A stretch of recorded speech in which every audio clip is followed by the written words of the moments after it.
ഞാൻ എൻ്റെ OET പരീക്ഷ പാസ്സാവാൻ വേണ്ടി നേർന്നിരുന്നു.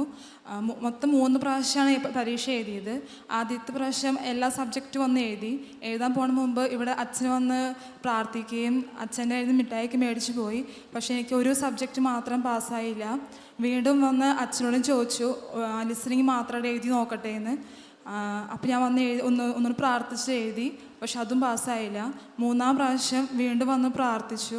അച്ഛൻ്റെ അടുത്ത് മിഠായി മേടിച്ചിട്ട് ഞാൻ പറഞ്ഞു 4 വിഷയം ഒന്നുകൂടെ എഴുതാമെന്ന് പറഞ്ഞു. അതിനൊപ്പം തന്നെ എൻ്റെ മമ്മി ഇവിടെ വന്ന് വെള്ളിയാഴ്ച പ്രാർത്ഥിച്ചിരുന്നു. അപ്പം മമ്മി ഇവിടെ ആശ്വാസ സമയത്ത് കുറച്ച് വചനങ്ങൾ അച്ഛൻ പറഞ്ഞപ്പോൾ അത് എഴുതിയെടുത്തിരുന്നു. ആ വചനങ്ങൾ ഫിലിപ്പി 4:13, നിയമാവർത്തനം 30:9, സങ്കീർത്തനം 55:16, ഏഷ്യ 50:7, നിയമാവർത്തനം 31:8. ഈ വചനങ്ങൾ വെള്ളിയാഴ്ച എനിക്ക് കിട്ടിയത്. പിറ്റേ ശനിയാഴ്ച എൻ്റെ പരീക്ഷയായിരുന്നു. അപ്പോൾ ഇത് വചനം കിട്ടിയ ശേഷം ഞാൻ പിന്നെ ബുക്ക് എടുത്തില്ല. പരീക്ഷ ഹാളിൽ കയറാൻ മുമ്പ് വരെ ഇതെന്നെ വായിച്ചുകൊണ്ടിരിക്കുകയായിരുന്നു. അങ്ങനെ പേടിച്ചിട്ടൊക്കെ പരീക്ഷ എഴുതാൻ പോയി. റിസൾട്ട് വന്നപ്പോൾ എനിക്ക് OET എക്സാം പാസ്സായി.